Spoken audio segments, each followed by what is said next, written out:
Bom dia a todos. Com muito gosto que estou aqui hoje e é com muito gosto que vejo uma sala tão composta como estas, porque de facto juntar tanta gente para ouvir falar de dados pessoais, quando nós iniciámos as nossas conferências, não era algo que se afigurasse expectável. Começo por agradecer ao meu Presidente as palavras que me dirigiu a mim e às restantes pessoas que colaboraram na organização desta conferência. Agradeço à minha querida Madalena, que foi a pessoa que mais colaborou comigo na organização desta conferência e que tornou possível a sua realização nesta data.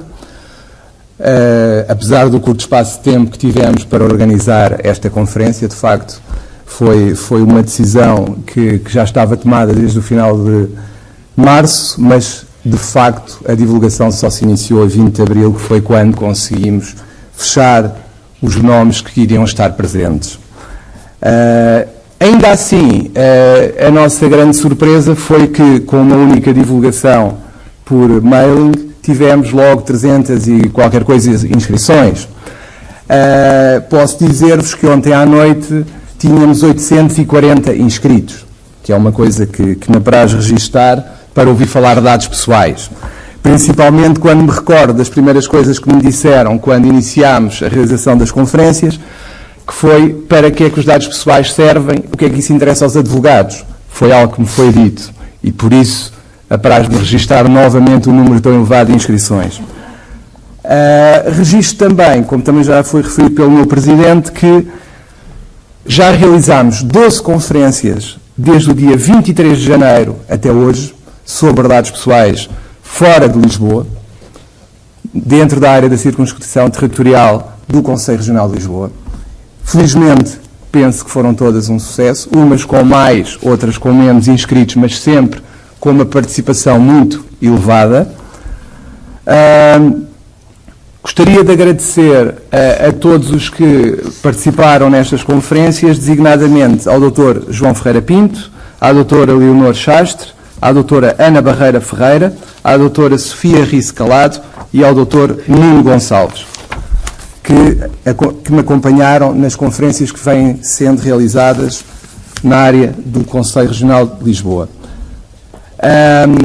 Gostava também de anunciar, mas ainda que sem data definida, que o Conselho Regional de Lisboa irá organizar nas suas instalações, aqui em moldes mais minimalistas, um curso com a intenção de dar algumas noções e alguns conhecimentos necessários ao exercício das funções do tal DPO, a tal profissão que parece estar na moda e que está a permitir a muita gente ganhar dinheiro vendendo certificações que, creio eu, muitas das pessoas que participam nesses cursos acham que são verdadeiras certificações reconhecidas legalmente, mas, de facto, não o são. E isso penso que estará a ser vendido gato por lebre, no fundo. Porque as pessoas acham que participando nesses cursos, lá porque são caros, nós também podemos fazer cursos de 2, 3 mil euros, naturalmente, e dizer que vendemos uma certificação e entregamos um papel e o reconhecimento legal é nulo também. Portanto, é uma coisa fácil de fazer e nós sabemos que nestas alturas aparecem sempre pessoas que tentam tirar partido das circunstâncias. Eu estou aqui neste painel e até falei aqui com o meu ilustre colega de mesa, o Dr. Pedro Simões Dias, que é o verdadeiro especialista na matéria, que a minha apresentação será muito curta. Eu até lhe pedi que me deixasse 15, 20 minutos, não mais, e prometo não me alargar, só para tentar transmitir algumas das coisas que me parecem essenciais em termos de regime legal do DPO, encarregado de proteção de dados pessoais, ou Data Privacy Officer. Eu vou utilizar sempre a designação inglesa, porque é aquela que tem sido comumente utilizada, não por qualquer pretenciosismo. O DPO é uma figura que é criada pelo Regulamento 2016/679 do Parlamento Europeu e do Conselho, de 27 de abril de 2016, relativa à proteção das pessoas singulares no que diz respeito ao tratamento de dados pessoais e à livre circulação desses dados. Nos artigos 37 a 39, o regulamento define o perfil, funções e as responsabilidades do DPO. Ou seja, o DPO é algo que só surge com este regulamento e que não existia previamente a este regulamento. Porquê? Porque nós passamos de um sistema em que os tratamentos de dados tinham que ser comunicados previamente à Comissão Nacional para a Proteção de Dados e, com o novo regulamento, altera-se o paradigma. A estrutura organizativa vai ter que ter, em alguns casos, é obrigatoriamente, noutros casos, voluntariamente seria aconselhável, um DPO. Para quê? Para que se assegure que todos os tratamentos de dados pessoais que são efetuados por essa entidade são feitos de acordo com a legislação. Não há necessidade de comunicação prévia à Comissão, o que há é a necessidade de criar uma estrutura interna que permita a proteção desses dados. Portanto, no entanto, o DPO não passa a ser pessoalmente responsável pelo incumprimento do regulamento. Porquê? Porque isso é sempre da competência do responsável pelo tratamento de dados ou do subcontratante. Não é por aparecer uma nova figura do DPO que ele é o responsável pelo incumprimento. Porquê? Porque ele não é responsável por esse incumprimento. Quem o vai ser sempre é a administração da empresa em causa. No fundo, o que é que, e isto é só a noção que consta do regulamento, o que é que são dados pessoais? Os dados pessoais são toda a informação relativa a uma pessoa singular, identificada ou identificável, titular dos dados. É considerada identificável uma pessoa singular que possa ser identificada, direta ou indiretamente, em especial por referência ao identificador, como, por exemplo, o nome, o número de identificação, dados de localização, identificadores por via eletrónica, ou a um ou mais elementos específicos da identidade física, fisiológica, genética, mental, económica, cultural ou social dessa pessoa singular. Eu penso que a nossa sociedade, até nesta questão dos dados pessoais, encerra uma grande contradição. Porquê? Porque nós vivemos na contradição entre a necessidade de proteger os nossos dados pessoais e, perdoem-me a expressão, o nosso exibicionismo. Porquê? Porque somos nós que muitas das vezes divulgamos o que fazemos e tornamos públicas as nossas atividades. Ou para mim tão bonito aqui a comer um sorvete, ou para mim aqui a lanchar, ou para mim agora aqui na pastelaria X a comer um gelado. E agora vou almoçar não sei onde. Ou para mim de férias. Portanto, não deixa de ser contraditório a preocupação com a privacidade de dados pessoais quando somos nós que nos expomos perante as redes sociais, perante os nossos amigos, entre aspas, e tornamos público o que fazemos. Outra questão que eu também gostaria de salientar é que, muitas das vezes, os nossos clientes, e aqui falo para os advogados que estão na sala, armazenam dados pessoais que verdadeiramente não necessitam.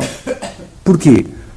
Eu tive uma reunião há cerca de 2 semanas com um cliente que me dizia: nós temos aqui dados, uma base de dados enorme, em que temos a identificação das pessoas, os consumos, etc, etc. Eu perguntei-lhes: vocês precisam mesmo dos nomes das pessoas? Ou vocês só precisam dos dados estatísticos? E ele disse-me: bem, realmente eu não preciso do nome das pessoas para rigorosamente nada. O que eu preciso mesmo é de saber os consumos e o perfil. Logo, a partir do momento em que ele retire a identificação, os dados passam a ser anónimos. Logo, não carece de se enquadrar no regulamento. Portanto, muitas das vezes as pessoas conservam dados pessoais que na realidade não necessitam e que só necessitam de perfis que não identificam ninguém. Muitas das vezes. Portanto, o que é o DPO? O DPO será sempre designado pelo responsável pelo tratamento dos dados, que será a pessoa singular ou coletiva, a autoridade pública, a agência ou outro organismo que, individualmente ou em conjunto com outras, determina as finalidades e os meios de tratamento de dados pessoais. Os dados pessoais devem ser única e exclusivamente os dados pessoais essenciais à finalidade do tratamento e não mais. Isso é sempre essencial. E depois temos, também pode ser designado pelo subcontratante, que é uma pessoa singular ou coletiva, a autoridade pública, a agência ou outro organismo, que trate os dados pessoais por conta do responsável pelo tratamento destes. Em bom rigor, o subcontratante não é subcontratante, ele não subcontrata, ele é subcontratado. Portanto, isto é daquelas imprecisões legislativas que nós todos, advogados, já estamos habituados e sabemos que acontecem e que, se levarmos à letra, somos induzidos em erro porque ele não subcontrata, ele é que é subcontratado.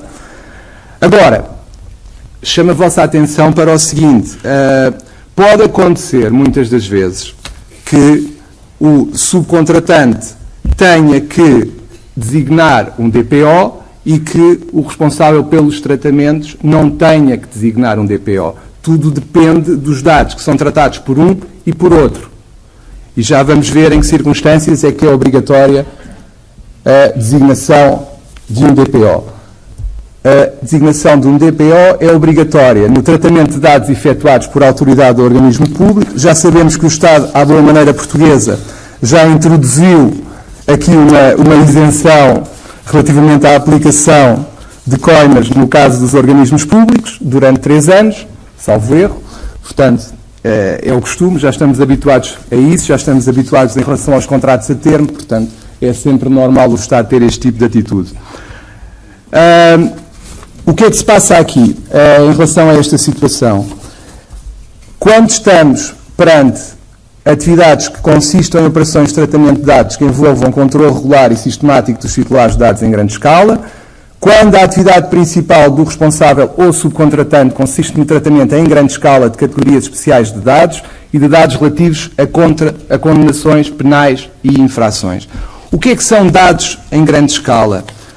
No fundo, os dados em grande escala se poderão ser tratamento de dados de doentes no exercício normal das atividades de um hospital, tratamento de dados de viagem das pessoas que utilizam o sistema de transportes públicos de uma cidade, o tratamento em tempo real de dados de geolocalização de clientes de uma cadeia de restauração rápida internacional para fins estatísticos por parte de um subcontratante especializado na prestação desses serviços, o tratamento de dados de clientes no exercício normal das atividades de uma companhia de seguros ou de um banco e o tratamento de dados por operadoras telefónicas ou por fornecedores de serviços de internet. Não são tratamentos de dados em grande escala o tratamento de dados de doentes, pacientes por um médico, por exemplo. Em relação ao artigo 9º, perdoem-me, deixem-me só ir buscar um momento. Em relação ao artigo 9º, que é um dos casos de categorias especiais de dados que implica a designação de um DPO, temos que estamos perante dados pessoais que revelam a origem racial ou étnica, as opiniões políticas, as convicções religiosas ou filosóficas ou a filiação sindical, bem como o tratamento de dados genéticos, dados biométricos para identificar uma pessoa de forma inequívoca, ou dados relativos à saúde, ou dados relativos à vida sexual ou orientação sexual de uma pessoa. Portanto, em todas estas situações será necessário a existência de um DPO. É obrigatória de acordo com o regulamento. Imaginemos, em relação à situação que eu estava a referir há pouco, que há uma situação em que o subcontratante tem que ter DPO e que o responsável pelo tratamento dos dados não tem. Imaginemos, por exemplo, uma pequena família que tem uma empresa que exerce atividades na distribuição de eletrodomésticos numa única localidade e que utiliza os serviços de um subcontratante cuja atividade principal consiste em prestar serviços analíticos e de assistência no sítio web, com publicidade e marketing direcionados. Como é claro, as atividades da empresa familiar e os seus clientes não engendram um tratamento de dados em grande escala, atendendo ao número reduzido de clientes e ao âmbito relativamente limitado das atividades. No entanto, globalmente, as atividades do subcontratante do sítio web, como um dos clientes, a exemplo desta pequena empresa acarretam um tratamento de grande escala e esse sim terá que ser obrigatoriamente designado um DPO, nesse caso. Portanto, relativamente às funções do DPO, as funções do DPO são a informação e aconselhamento ao responsável pelo tratamento ou ao subcontratante, bem como aos seus trabalhadores, relativamente às obrigações emergentes do regulamento, o controle sobre o respeito pelo regime legal da proteção de dados e políticas internas de privacidade. Eu aqui gostava de salientar algo que me parece curioso, que eu agora tenho passado a receber SMS sobre as políticas de privacidade, por exemplo, e passo a publicidade do IKEA e de outras empresas, a dizer que se eu quiser posso ir consultar a política de privacidade deles para saber os direitos que tenho. Acho curioso que o episódio do Facebook esteja a ter este efeito. Pelo menos este efeito é bom, penso eu, que faz com que pelo menos as pessoas despertem as consciências para a questão da necessidade de proteger os dados pessoais e de saber onde estão os nossos dados pessoais, que é o mais importante. Porque todos nós recebemos aquelas chamadas magníficas, porque toda a gente, ao fim e ao cabo, parece ter o nosso telemóvel, apesar de nós acharmos que só os demos a algumas pessoas. Toda a gente nos quer vender serviços sem nós nunca termos fornecido a essas entidades o nosso telemóvel. Ora, como sabem, a partir do dia 25 de maio, até agora já isso era possível, naturalmente fazer uma queixa à Comissão Nacional para a Proteção de Dados Pessoais. A partir do dia 25 de maio, as coimas serão provavelmente mais dissuasoras desse tipo de telefonemas. E acho que isso é muito importante, que todos tenham consciência que têm esse direito e que devem exercê-lo quando acharem que estão a ser, entre aspas, invadida na sua privacidade, protegida pelo regulamento. Outra das funções do DPO será a cooperação e o ponto de contacto para a autoridade de controle, que neste caso será a Comissão Nacional de Proteção de Dados, tudo em relação ao que tenha a ver com tratamentos de dados, e será também o ponto de contacto com os titulares dos dados para a prestação de esclarecimentos sobre o tratamento dos seus dados e sobre o exercício dos direitos previstos pelo regulamento. É essencial a informação aos titulares dos dados relativamente aos dados que a empresa possui e aos direitos que eles têm em relação a esses dados e à retificação desses dados, caso o entendam, ou até ao apagamento. Mas isso, 3 minutos. Peço desculpa. Já passei mesmo 17 minutos. Peço desculpa. Queria chamar a atenção também para o seguinte. Parece-me que nesta fase inicial, e como foi dito pelo Dr. António Jaime Martins, e pelo que também já foi dito amplamente nos meios de comunicação social, que a Comissão Nacional não terá propriamente meios para fiscalizar o cumprimento do regulamento. No entanto, parece-me que sempre que haja uma denúncia, a Comissão ver-se-á obrigada a agir, nem que seja por força dessa denúncia. Pelo menos aí vai acontecer algo. Agora, provavelmente teremos algo que também já conhecemos do direito do ambiente, em que, no princípio, era um direito muito bonito e toda a gente achava muita graça ao direito do ambiente, mas só a partir do momento em que houve um corpo fiscalizador efetivo é que as entidades efetivamente começaram a controlar e a ter mais cuidado com as contraordenações ambientais. Relativamente e ainda antes de passar à questão da nova saída profissional para os advogados e à questão da compatibilização entre o DPO e a função de advogado, eu gostava de salientar algo que me parece que vai ser essencial numa fase inicial. Não sei se estou a entrar no tema do meu caro colega Pedro Simões, mas eu acho que neste momento o que o DPO vai fazer quando chegar às empresas será verificar o que é que se passa nas empresas em termos de pedidos prévios à Comissão Nacional para a Proteção de Dados e verificar em relação a esses pedidos se é necessário fazer algo. Verificar quais as medidas de segurança que existem em relação aos tratamentos. Verificar, por exemplo, se os consentimentos que foram prestados estão válidos ainda ou não.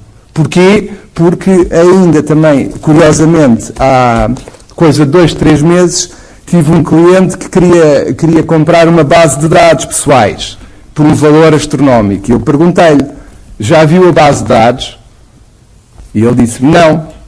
Olha, se calhar vai comprar algo que a partir do dia 25 de maio não lhe vai servir para muito, porque os consentimentos que foram prestados terão sido prestados provavelmente ao abrigo da legislação anterior, se é que foram, e não estarão, muito provavelmente, de acordo com a nova legislação. E pronto, ele repensou e não fez a tal grande aquisição que ele achava que ia fazer, porque percebeu que a partir do dia 25 de maio aqueles consentimentos não seriam válidos. Eu não falo da parte do consentimento porque temos um tema específico da parte da tarde. E só para concluir, Madalena, porque os advogados têm um problema que é quando começam a falar, se lhes dão palco e microfones, se calhar ficam aqui mais do que o que deveriam. É um problema que penso que é da profissão. Como também já foi referido várias vezes, eu entendo que a questão do DPO poderá ser uma saída profissional para os advogados. Porquê? Porque quem melhor do que um advogado para conhecer a legislação sobre os dados pessoais? Quem melhor para interpretar e explicar os conceitos jurídicos que um advogado? Claro que os informáticos vão dizer, quem melhor para estabelecer mecanismos de segurança? É verdade. O ideal seria alguém que fosse simultaneamente advogado e informático. Era a simbiose perfeita, porque conseguiria explicar os conceitos jurídicos e, ao mesmo tempo, aplicar as medidas técnicas de segurança necessárias à proteção dos dados pessoais. Como último ponto de reflexão que eu gostava de vos deixar, eu entendo que há uma incompatibilidade entre ser advogado de uma empresa e DPO dessa mesma empresa, porque temos o dever, por exemplo, de sigilo, e o DPO tem o dever de informar a Comissão Nacional para a Proteção de Dados Pessoais e de contactar com a Comissão. E isso poderá ser, e será, quanto a mim, incompatível com a manutenção do sigilo. Muito obrigado pela paciência e passarei agora a quem verdadeiramente sabe do assunto, que é o Dr. Pedro Simões Dias. Muito obrigado.